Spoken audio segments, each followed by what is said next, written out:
escolhido para semear, pregar o teu amor. Meus amados irmãos, a paz do Senhor, aqui quem fala mais uma vez é seu amigo e irmão em Cristo, o pregador Rofferson Lisboa. E é sempre um prazer imenso poder contar com a sua presença. Hoje nós estamos iniciando mais uma pré-aula, a lição de número 8 da revista do segundo trimestre de 2020. Nós temos então como tema da revista a Igreja eleita, redimida pelo sangue de Cristo e selada com o Espírito Santo da promessa. Eu desejo agora em Cristo Jesus que você tenha uma boa aula. E nós vamos juntos até o final desse vídeo. E não se esqueça de curtir, comentar, compartilhar com seus amigos. E se você ainda não é inscrito, se inscreva em nosso canal. Ative o sininho com a opção todas para que você possa ser notificado sempre que cada vídeo for postado. E agora vamos ao vídeo logo após a vinheta.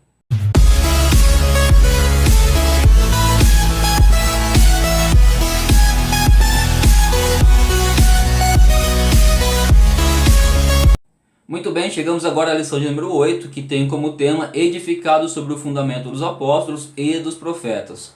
O nosso texto áureo vai estar em Efésios capítulo 2, versículo 20, que vai dizer: edificado sobre o fundamento dos apóstolos e dos profetas, de que Jesus Cristo é a principal pedra de esquina.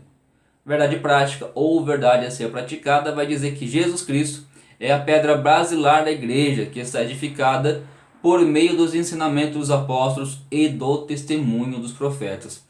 Nós vamos ter nosso texto bíblico base, hoje estão em dois textos. Eu sempre recomendo a você, professor, que faça essa leitura juntamente com a sua turma. Os alunos gostam de participar da aula e este é um momento bastante especial para eles.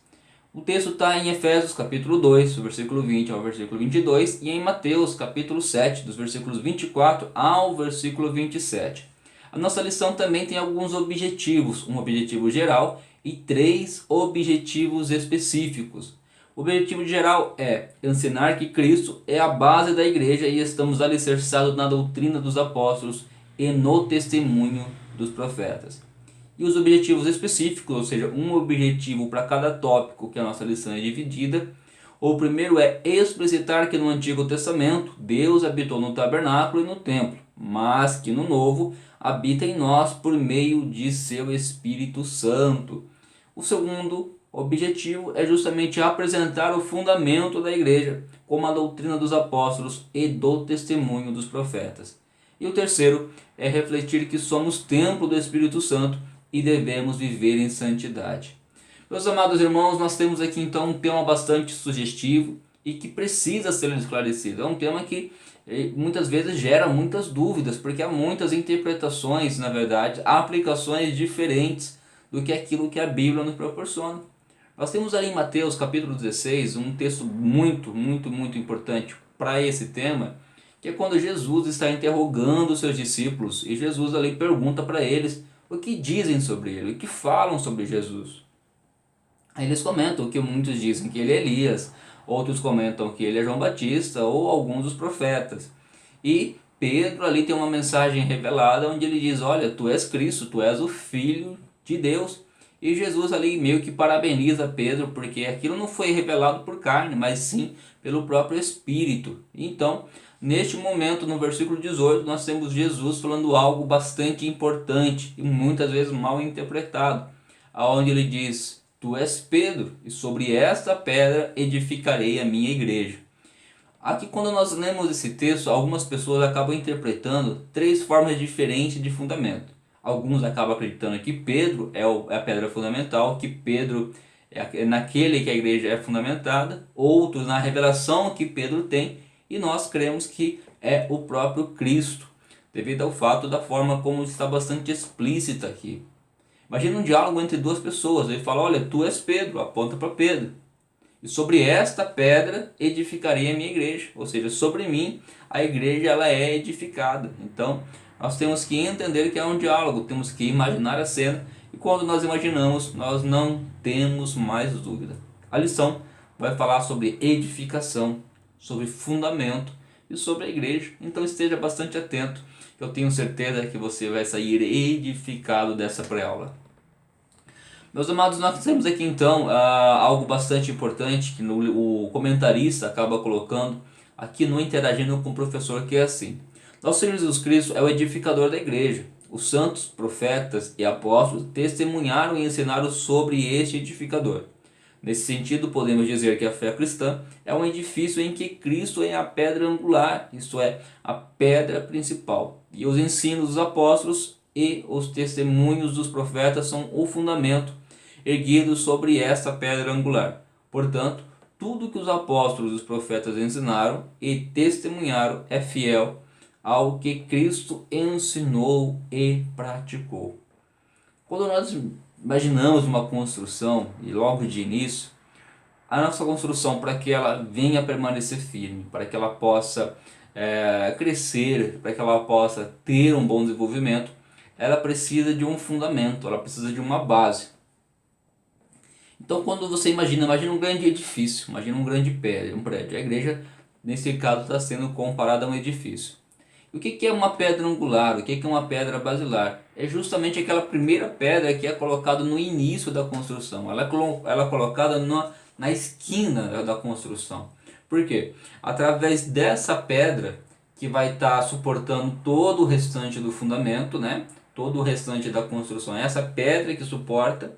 E também uma questão bastante importante, é essa pedra que dá a direção, né, de como vai ser construído o edifício. É uma pedra que ela vai dizer ali, olha, ela vai sair, esse é o ponto de partida, é a partir daqui que ela deve ir até tal lugar. E isso nós precisamos entender.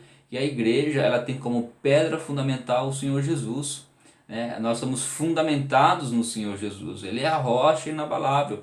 Quando Pedro e Jesus têm aquele diálogo, quando Jesus fala, olha, tu és Pedro. Pedro aqui no grego significa Petros, e Petros é fragmento de pedra. Mas quando ele fala sobre esta pedra, ele está falando justamente sobre uma rocha inabalável, né? Não apenas de um fragmento. Imagina como seria uma construção sendo construída em cima de uma brita, em cima de apenas de um fragmento de pedra. Não, precisa ser construída em cima de uma rocha inabalável, porque quando nós construímos uma casa em cima da rocha, a nossa casa pode vir o vento, pode vir a tempestade, a adversidade, que a nossa casa não cai. Muito bem, a introdução vai dizer que por meio da reconciliação efetiva na cruz, Cristo formou a igreja. O apóstolo Paulo a compara com um edifício em construção. A pedra angular dessa edificação é Cristo, e o fundamento é a doutrina dos apóstolos e o testemunho dos profetas. Assim, há o propósito divino de que sejamos o templo santo do Senhor, a morada do Altíssimo. Olha que coisa bastante interessante. Então, se Jesus ele é a pedra fundamental, é a base da igreja, e é através dessa pedra, a partir dessa pedra que toda a igreja venha a ser formada, então os ensinos, a doutrina dos apóstolos, né? E o testemunho dos profetas são justamente o quê? São o restante do fundamento que vai dar sustentação para o crescimento dessa obra. Agora imagina a pedra fundamental, aquela que é a base, a pedra de esquina. Em cima da pedra de esquina vai ter agora o que? O fundamento, que é o que? A doutrina, os ensinos dos apóstolos, né? Mais o testemunho dos profetas. E através dessa base, através desse fundamento, a igreja ela passa a ser formada. É importante dizer que esse fundamento não são os apóstolos, mas são sim os ensinamentos dos apóstolos, ensino que eles receberam do próprio Jesus. Nós temos que sempre colocar isso aí em ênfase e entendermos isso. Uma questão bastante importante que nós temos também aqui em nossa lição, que ela também é dividida em 3 tópicos. E o primeiro tópico vai dizer a respeito de um edifício espiritual. O santuário judeu, subtópico 1.1, vai dizer assim: o templo em Jerusalém era o símbolo do exclusivismo de Israel, como o povo de Deus. A proibição dos estrangeiros acessarem o templo era um motivo de inimizade entre judeus e gentios. Ao reconciliar com os povos, Cristo aboliu as leis cerimoniais, desfez a inimizade entre eles e formou uma nova humanidade, ou seja, a igreja. Assim, o templo judaico perde sua relevância e um novo conceito de santuário é apresentado. Nós estudamos sobre isso na lição passada, né, que através de Jesus nós somos reconciliados, não apenas com Deus, mas também com os povos. Havia divisão entre judeus e divisão entre gentios. Nós aprendemos também que os judeus não poderiam estar adentrando mais ao templo para poder pegar, para estar adorando a Deus. Ali no templo havia um pátio que era separado para os gentios. Eles não poderiam estar ultrapassando. Havia uma grande divisão, havia uma grande barreira entre o judeu e o gentil.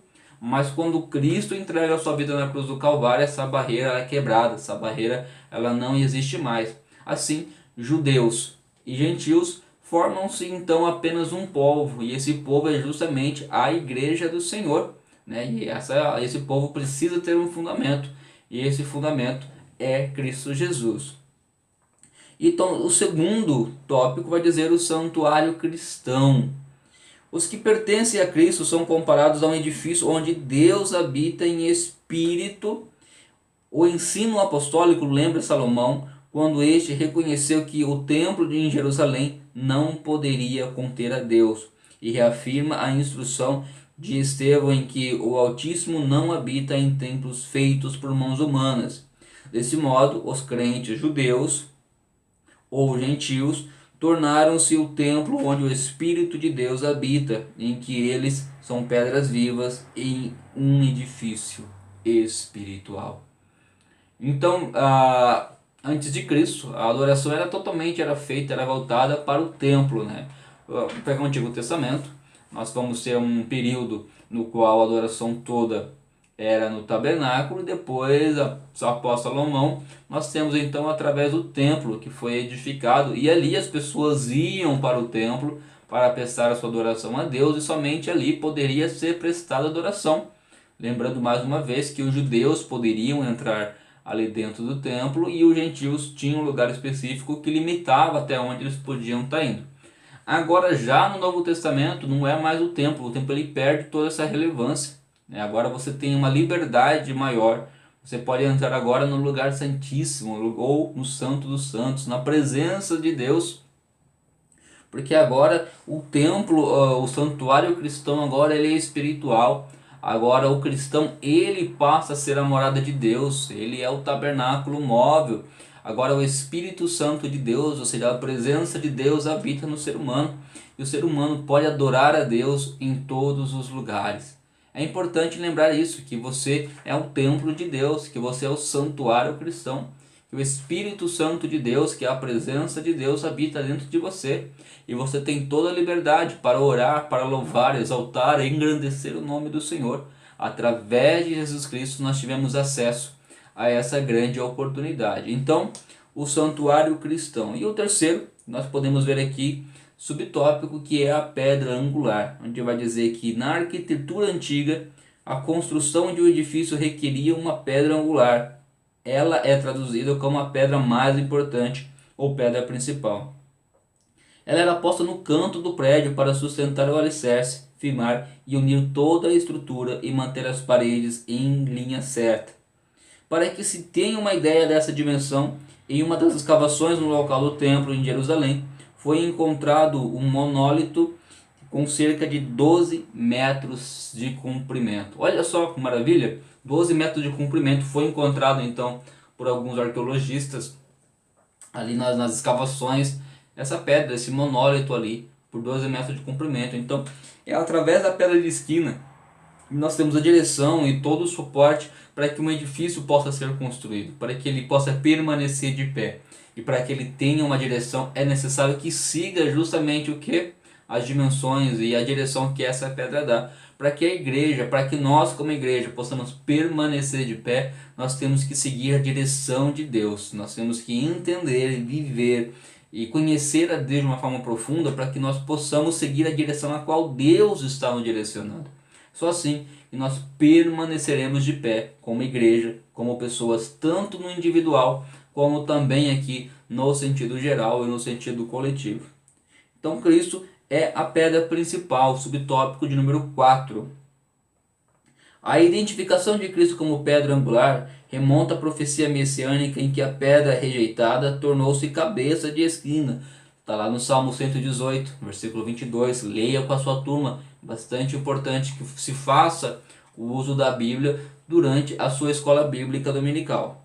Ele mesmo afirmou ser a cabeça de esquina, né? Assim como também os apóstolos testificaram ser Cristo a pedra principal. Portanto, a pedra angular deste novo santuário é o próprio Cristo.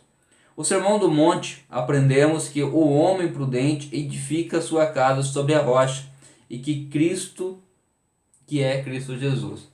Então, após ali Jesus ele fazer o Sermão do Monte, que está no capítulo 5 ao capítulo 7 de Mateus, ele chega à conclusão que todo aquele que ouve os seus ensinamentos e os pratica, ele é comparado ao homem prudente que construiu a sua casa sobre a rocha, né? Porque aí vem a tempestade, aí vem a enxurrada, vem a chuva, e a sua casa não é destruída, a sua casa não é abalada, porque é construída sobre uma rocha, e essa rocha é inabalável, essa rocha sustenta toda essa casa. Quando a nossa vida ela é sustentada, ela é fundamentada em Deus, não importa a tempestade que vem, você sabe que você está seguro porque você está sobre a rocha. Mas aquele que ouve a palavra de Deus e não a pratica é comparado com um homem que é tolo, que constrói a sua casa sobre a areia, né? Quando vem aquela primeira tempestade, a primeira adversidade, ele já está desistindo de tudo, ele já acaba tendo sua casa destruída, sua casa desmontada, sua família acaba sendo desfeita, porque não construiu a sua casa sobre a rocha que era Jesus, né? Construiu a sua casa sobre fragmentos, muitas vezes acaba construindo a sua casa tendo como fundamentos pessoas, né? A confiança está em pessoas, a confiança está no seu dinheiro, a confiança está em outras situações, mas não em Jesus.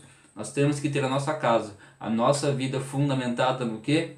Na rocha que é Jesus, que é a rocha inabalável, nada pode abalar essa rocha.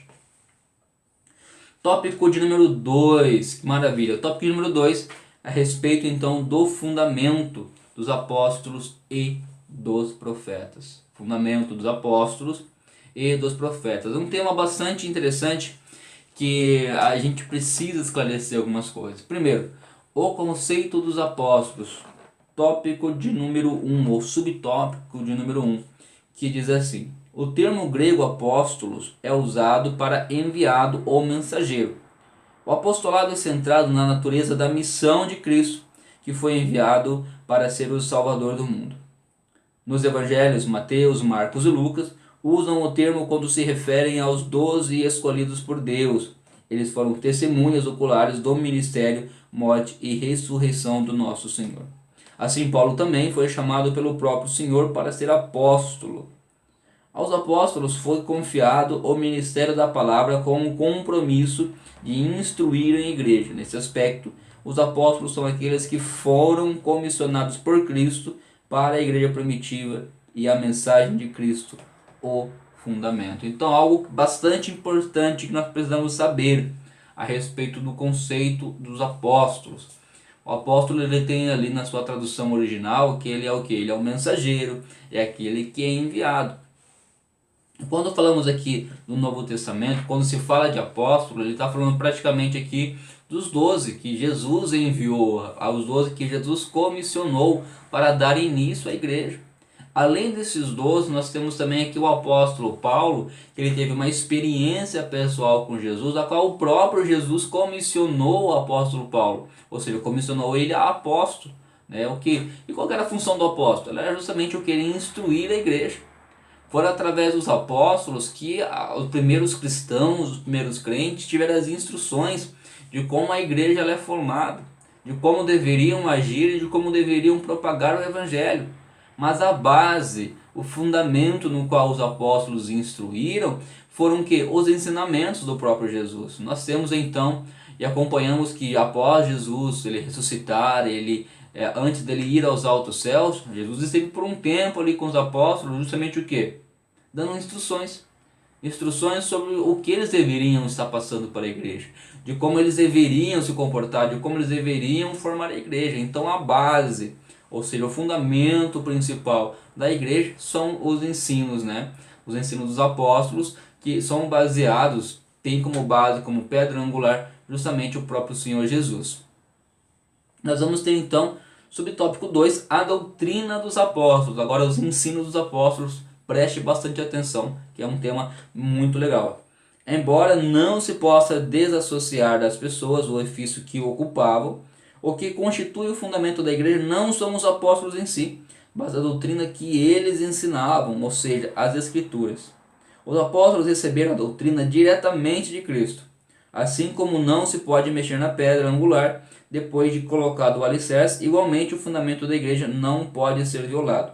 Acerca disso, o Senhor Jesus asseverou: as minhas palavras não hão de passar. A Bíblia de Estudo Pentecostal ratifica que a revelação dos apóstolos, conforme termos no Novo Testamento, nunca poderá ser substituída ou anulada por revelação, testemunho ou profecia posterior. Quando nós lemos isso, nós podemos concluir que o ministério dos apóstolos, o apostológico, ele ficou naquele tempo, né? Quem que eram os apóstolos? Eram pessoas que eram enviadas pelo próprio Senhor Jesus para dar início à igreja, levando instruções para a igreja.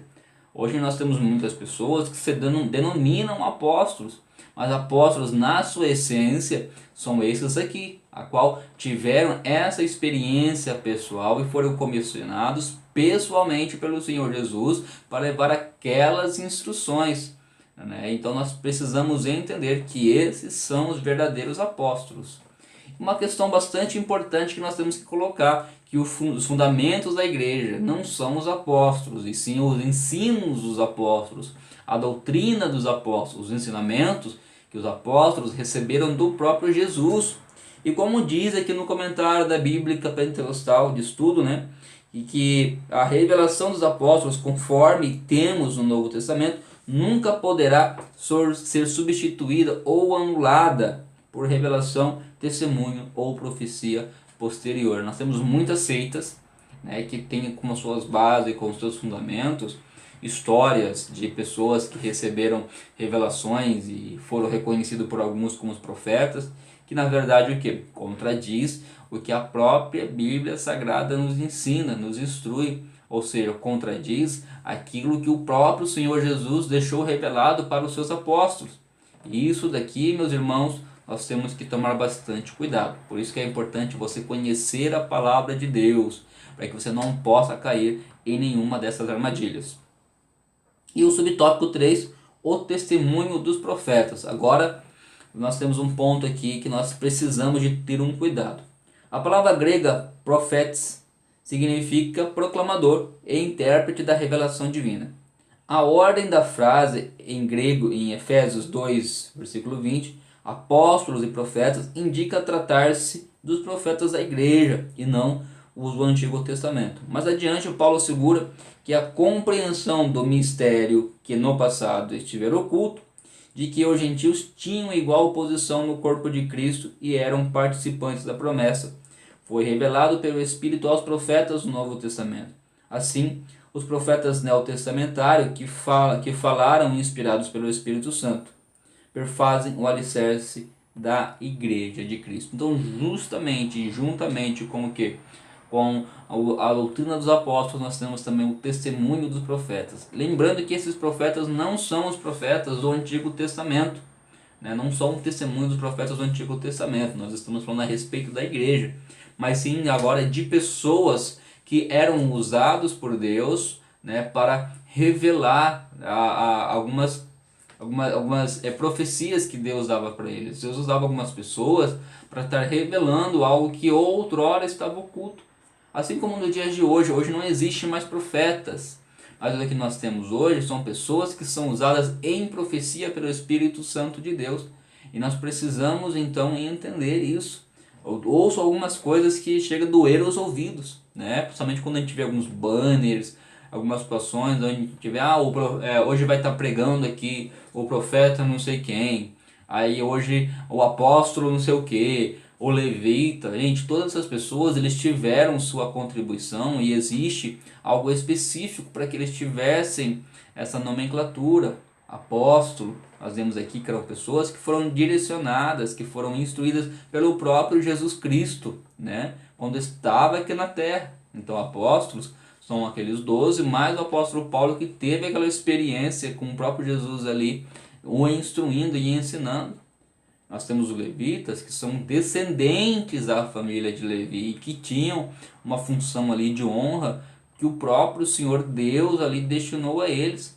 E nós temos a respeito desses profetas do Antigo Testamento, que faziam parte da escola de profetas, eles tinham como formação ser profetas, eram pessoas que levavam a mensagem de Deus para pessoas, enquanto o sacerdote levava a mensagem das pessoas para Deus, então o profeta de Deus para as pessoas. E no Novo Testamento e nos dias de hoje nós temos pessoas que são conhecidos como profetas devido ao fato de que são usados esporadicamente para entregar profecias e muitas vezes para interpretar algumas profecias de revelação. Então nós precisamos entender isso, que essas diferenças há um tempo que cada uma dessas funções teve atividade e no caso nos dias de hoje nós cremos então que há pessoas que são usadas em profecia por Deus. Deus fala com o seu povo também nos dias de hoje. Nós temos que dar glória a Deus por isso. Uma questão aqui, tópico 3, edificados para a morada de Deus, edifício bem ajustado. Então nós temos aqui o subtópico de número 1, edifício bem ajustado. A expressão todo o edifício bem ajustado cresce indica um processo contínuo de desenvolvimento dos crentes. Assim, com todas as partes, olha que legal, assim como todas as partes do edifício precisam estar harmônicas. Lembra que nós falamos a respeito de Pedro, que Pedro significa Petrus, e Petrus é fragmento, ou seja, é um pedaço de pedra, né? Nós somos exatamente como Pedro, nós somos como um pedaço de pedra, fazemos parte então dessa edificação. Imagina agora um edifício, imagina agora uma construção formada por pedras, né? Então cada pedra, ela ali, ela precisa ter o quê? O seu tamanho, ter o seu espaço. Imagina como se fosse um quebra-cabeça. O quebra-cabeça começa com o quê? Quando a gente vai montar, a gente procura os cantos, né? Que fica mais fácil, a gente tem um direcionamento de como a gente deve montar, de como vai ser a imagem, de como vai ser a figura, como vai ser o final. Então ali nós temos então no quebra-cabeça nós temos o canto aqui é a pedra angular que é Jesus. Só que porém para que venha a ser completa essa edificação é necessário que algumas peças estejam ali. E aqui nós temos essas peças, somos nós, né? Nós somos nós como igreja do Senhor, nós somos justamente esses fragmentos de pedras que completam justamente essa edificação. E que para que tudo venha a estar certo, para que tudo venha assim encaixar e seja completo e firme, essas pedras precisam estar ajustadas, porque precisam cada uma estar no seu lugar. É por isso que nós temos o quê? Situações diferentes, pessoas com talentos diferentes, pessoas com chamados diferentes, porque cada uma tem a sua importância. Não é que uma é mais importante que a outra. A pedra mais fundamental aqui é justamente Jesus, a única pedra ali que é a pedra essencial, a mais importante é Jesus. Depois vem o ensinamento justamente do que? Dos apóstolos, do testemunho dos profetas, que são a base, que dão sustentação para a igreja. E acima disso depois vem o que? Vai começar a vir a nós, como as pequenas pedras ali, que contribui para o crescimento dessa obra, para o crescimento dessa edificação. Então nós temos uma importância muito grande nisso. É por isso que a igreja precisa estar unida. Quando você, meu irmão, quando você, minha irmã, está afastado do caminho do Senhor, saiba que há uma pedra ali, há uma parte da edificação está faltando, e é você. Talvez eu esteja falando justamente com alguém agora que está afastado do caminho do Senhor, porque acha que não precisa mais estar indo para a igreja. Saiba que você faz parte, esses fragmentos de pedra, todas essas pedras precisam estar unidas para formar um edifício sólido, que é o templo de Deus, o templo espiritual de Deus. Então nós vemos aqui que o crescimento da igreja também depende de tudo, né, ser bem ajustado a Cristo. Nessa caminhada, o salvo comporta-se como um filho obediente e passa a evidenciar o fruto do Espírito. O desenvolvimento prossegue até alcançar a medida completa de Cristo, pois todo crente bem ajustado torna-se templo santo do Senhor. Olha que coisa importante nós temos que ver. Olha o que a lição diz, que nessa caminhada o salvo, aquele que é salvo, se comporta como um filho obediente e passa a evidenciar o fruto do Espírito. Uma das características daquele que é salvo é justamente ser obediente, né, e ter caracterizado nele os frutos do Espírito. Se você é salvo em Cristo Jesus, sabe que você precisa ser obediente. Essa é justamente o que? uma das evidências de que você salva, a sua obediência a Deus. Então sejamos obedientes a Deus, deixamos com que os frutos do Espírito Santo sejam caracterizados em nós. Nós precisamos muito bem entender e aplicar justamente isso daí, né? Então todo crente precisa ser bem ajustado e precisa estar justamente em harmonia. Nós como igreja do Senhor, nós temos que estar em harmonia uns com os outros para que formamos um grande templo, né? Uma grande morada de Deus. É importante lembrar também que nós individualmente nós também somos morada de Deus. Vamos falar um pouquinho mais aqui nos próximos tópicos. Templo santo no Senhor. A palavra aqui usada para templo é o vocábulo naon, que designa o recinto interior, o lugar santíssimo. Lembra antes?